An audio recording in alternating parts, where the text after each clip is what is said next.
Supreme কোর্টের নির্দেশকে অবমাননা করে মহা ফ্যাসাদে মমতা সরকার। সুপ্রিম কোর্টের নির্দেশ না মানার জন্য এবার পশ্চিমবঙ্গ সরকারকে নোটিশ পাঠালো সুপ্রিম কোর্ট। কি হয়েছে চলুন একটু বিস্তারিতভাবে জানা যাক। আপনারা হয়তো জানেন, সুপ্রিম কোর্টের প্রধান বিচারপতি পদ থেকে অবসর দিয়েছেন DY চন্দ্রচূড় 10ই নভেম্বর। তারপর নতুন বিচারপতি পদে বসেছেন বিচারপতি সঞ্জীব খান্না।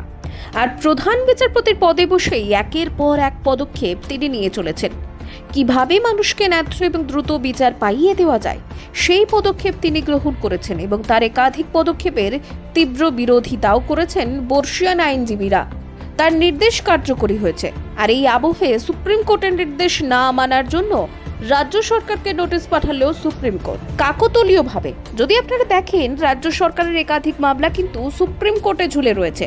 তার মধ্যে হচ্ছে ডিএ মামলা, 26,000 চাকরি বাতিলের মামলা এবং আরজি করের মতো একটি গুরুত্বপূর্ণ মামলা। এই প্রত্যেকটি মামলাতেই কলকাতা হাইকোর্টে রাজ্য সরকার হেরেছে এবং সুপ্রিম কোর্টে গিয়ে স্বস্তি পেয়েছে। তবে এবার প্রধান বিচারপতি পরিবর্তন হওয়ায় এখন কি হবে সেই দিকেই সকলে তাকিয়ে রয়েছে। ঠিক তখনই আদালতের নির্দেশ অবমাননার জন্য পশ্চিমবঙ্গ সরকারকে নোটিশ পাঠালো সুপ্রিম কোর্ট। হাতি তাড়ানোর ক্ষেত্রে সুপ্রিম কোর্টের নির্দেশ না মানায় আদালত অবমাননার মামলায় পশ্চিমবঙ্গকে নোটিশ পাঠালো সুপ্রিম কোর্ট।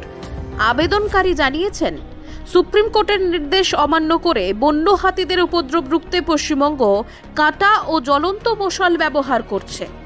এই নিয়েই পশ্চিমবঙ্গের প্রধান মুখ্য বনপালের বক্তব্য জানতে চেয়েছে শীর্ষ আদালত।